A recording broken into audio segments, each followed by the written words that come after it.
வணக்கம் அன்பர்களே நண்பர்களே, இந்த புத்தம் புதிய வீடியோவில் உங்கள் அத்தனை பேரையும் சந்திப்பதில் மிக்க மகிழ்ச்சி கொள்கிறேன். இன்றைக்கு நம்ம ஹாட் டாபிக் உள்ள போகிறோம். குருவுடைய பகவானுடைய வக்ர பயிற்சி. இந்த குரு பகவான் 9 கிரகங்களில் முழு சுபர் என்று அழைக்கப்படக்கூடிய ஒரே கிரகம் குரு பகவான். அப்படிப்பட்ட பிரகஸ்பதி தேவர்களுடைய குரு பகவான் வக்ர பயிற்சி அடைகிறார்.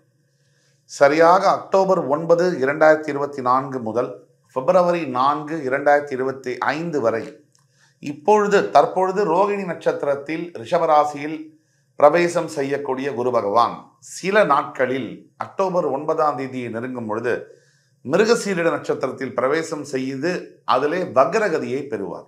சில நாட்களிலே மிருகசீரிடத்துக்கு போயிடுவார். போய் அக்டோபர் 9ஆம் தேதி அன்று சரியாக மிருகசீரிட நட்சத்திரத்தில் வக்ரகதி பெற்று 4ஆம் தேதி மார்ச் 2025 வரை அதே வக்ர நிலையிலிருந்து 4ஆம் தேதிக்கு பிறகு வக்ர நிவர்த்தியாகி செயல்படுவார். இதுதான் இந்த வக்ர பயிற்சியானது ஒவ்வொரு ராசியினருக்கும் எந்த மாதிரியான பலன்களை தரப்போகிறது என்பதை விரிவாக பார்ப்போம். அந்த வகையிலே முதலாவது ராசியாக இன்று வருவது மேஷராசி. காலபுருஷனின் முதல் வீடு மேஷராசி. செவ்வாய் பகவான் ஆதிக்கம் செலுத்தக்கூடிய மூலத்திரியோணம் அடைந்த ஒரு வீடு. இந்த மேஷராசி என்பவர்களுக்கு பல தனி சிறப்புகள் இருக்கல. முதல் தனி சிறப்பு என்பது உழைப்பு. ஒரு காரியத்தை எடுத்து அதை சரிவர செய்யும் யோகமும் அதை சரிவர செய்யும் திறனும் பெற்ற அனைத்து மேஷராசி என்பவர்களுக்கும் இந்த குரு பயிற்சியானது எப்படி இருக்கும் என்பதை பற்றி பார்ப்போம். இந்த குரு பகவானுடைய வக்ர பயிற்சியானது அக்டோபர் 9ஆம் தேதி நெருங்கும் பொழுது உங்களுடைய தனஸ்தானத்தில், அதாவது உங்களுக்கு பாக்யஸ்தானாதிபதியாகவும் உங்களுக்கு விரயஸ்தானாதிபதியாகவும் வரக்கூடிய குரு பகவான் உங்களுடைய 2ஆம் இடம் என்று சொல்லக்கூடிய பாக்யஸ்தானத்தில் வக்ரமடி அடைகிறார். எல்லாரும் சொல்லுவாங்க, பல யூடியூப் சேனல்ல, பல வேதத்துல, பல ஜோதிடர்கள், ஏன் நிறைய பத்திரிகைகள் கூட கணிப்புகள்ல எல்லாரும் சொல்லுவாங்க, குரு தனஸ்தானத்துக்கு தனகாரகன் வந்துட்டா சூப்பர்ப்பா அப்படின்னு சொல்லுவாங்க. சத்தியமா அது மாதிரி இல்லை. ஏன் அப்படின்னா, குரு பகவான் தனகாரகன். அவர் தனஸ்தானத்துக்கு வந்தா நல்லதுதான்.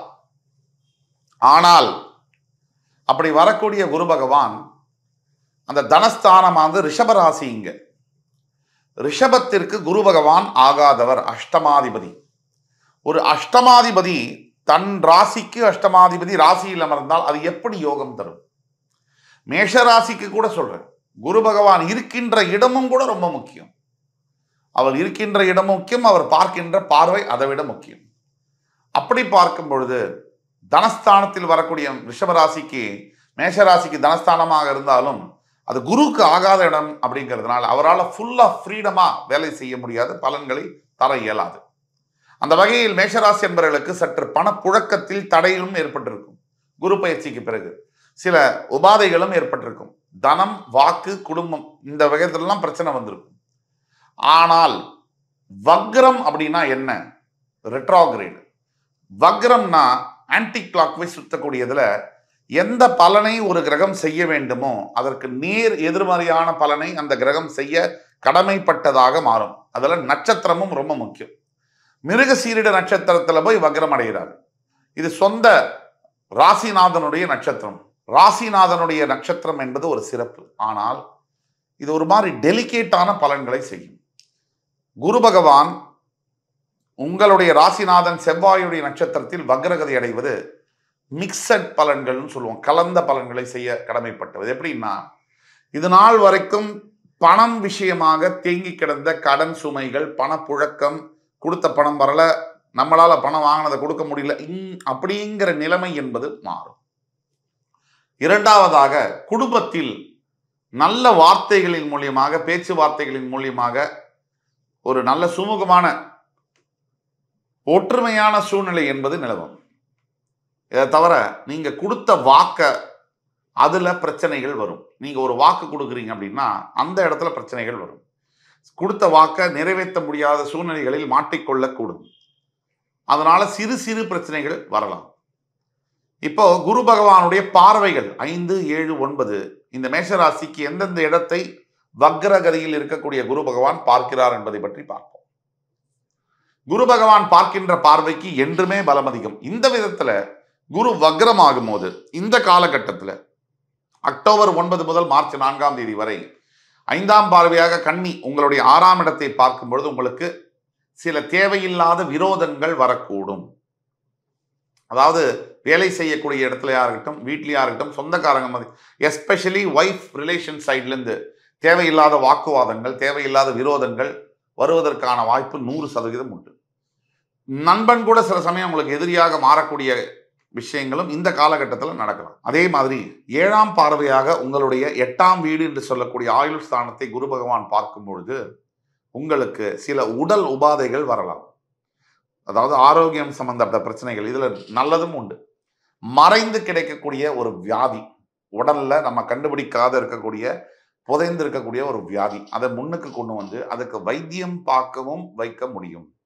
அந்த வைத்தியம் பார்ப்பதன் மூலியமாக உடல் பிரச்சனை என்பது, ஆரோக்கிய பிரச்சனை என்பது தீர்ப்பதற்கான ஒரு வாய்ப்பும் ஏற்படும். இது முழு சுப கிரகமான குரு பகவான் செய்யக்கூடிய ஒரு பலனாகும். அடுத்தபடியாக அவருடைய 9ஆம் பார்வையாக உங்களுடைய 10ஆம் வீடு என்று சொல்லக்கூடிய தொழில் ஸ்தானத்தை குரு பகவான் பார்க்கும் பொழுது வேலை மாற்றங்கள் நடக்கக்கூடிய வாய்ப்புகள் இருக்கு. ஒரு இடத்திலிருந்து ஒரு இடத்துக்கு டிரான்ஸ்பர் ஆகிறது, புதிய வேலை வாய்ப்புகளை நோக்கி பயணப்படுவது, இப்படிங்கிற மாதிரியான விஷயங்கள் இருக்கு. ஆனால் இந்த புதிய மாற்றங்கள், புதிய வேலை வாய்ப்பாக இருந்தாலும், டிரான்ஸ்பர்ஸ் ஆக இருந்தாலும், சில சேலஞ்சஸ்க்கு மத்தியில அது நடக்கும். சுலபமா அது ஃப்ரீ ஃப்ளோவா அது நடக்கிறதுக்கு உண்டான வாய்ப்புகள் குறைவு. இதுதான் முக்கியம். ஒட்டு மொத்தத்துல இந்த மேஷராசி அன்பர்களுக்கு பரிகாரம் அப்படின்னு நம்ம செய்ய போனோம்னா, நான் 3 விஷயங்களை சொல்ல விருப்பப்படுறேன். முதல் ஒண்ணு, குரு பகவானுடைய காயத்ரி மந்திரம், ஓம் ரிஷபத்வஜாய வித்மஹி கிருணி ஹஸ்தாய தீமஹி தன்னோ குரு பிரச்சோதயாத். இந்த மந்திரம் 21 முறை நீங்க யூடியூப்ல இருக்கு, எங்க அதாவது யூடியூப்ல பிளே பண்ணி கூட கேட்கலாம். உங்களால முடிஞ்சால் நீங்க சொல்லலாம். 2வது மந்திரம் என்னன்னா, தட்சிணாமூர்த்தி சுவாமிகள் உங்களுடைய அருகாமையில் இருக்கக்கூடிய எந்த இடத்துல நவகிரக ஸ்தலத்துல குரு பகவானுக்கு மஞ்சள் ஆடை வஸ்திரத்தை சாத்தி நீங்கள் குரு பகவானுக்கு அபிஷேகம், ஆராதனை, அர்ச்சனை எல்லாம் செய்யும் பொழுது கொஞ்சம் இதோடைய வீரியம் என்பது கம்மியாகும். அதே மாதிரி அடுத்ததாக ஆலங்குடியில் இருக்கக்கூடிய ஆபத் சகாயேஸ்வரர் இந்த சுவாமியை தரிசனம் செய்யும் பொழுது உங்களுக்கான முழுமையான பலன்கள் கிடைக்கும். ஒட்டு மொத்தத்தில் அனைத்து மேஷராசி அன்பர்களும் நீங்க நினைக்கிற போல குரு பகவான் இது நாள் வரைக்கும் உங்களுக்கு நல்லது செஞ்சிட்டு இருந்தார் அப்படின்னு மற்ற இடத்துல சொல்லக்கூடியது பொய். குரு பகவான் உங்களுக்கு 2ஆம் இடத்தில் இருக்கும் போது சில சுமைகளை தரத்தான் செய்திருக்கிறார். ஆனால் இந்த வக்ர பயிற்சி ஆகும் போது அதுல ஒரு 60% நல்ல பலனை செய்வதற்காக அக்டோபர் 9 முதல் இந்த மார்ச் 4ஆம் தேதி 25ஆம் ஆண்டு வரைக்கும் உங்களுக்கு அக்டோபர் 9, 2024 இருந்து 4th February 2025 வரைக்கும் நல்ல பலன்களை தருவதற்காக வருகிறார். நம்ம பரிகாரங்கள் சொன்ன மாதிரி நீங்க செய்யும் பொழுது 100% உங்கள் வாழ்க்கையில் நீங்கள் வெற்றி அடைய முடியும் என்ற நம்பிக்கையுடன் மறுபடி உங்கள் எல்லோரையும் சந்திக்கும் வரை உங்களிடமிருந்து விடைபெறுவது உங்கள் சுபாஷ் பாலகிருஷ்ணன். நன்றி, வணக்கம், வாழ்க வளமுடன்.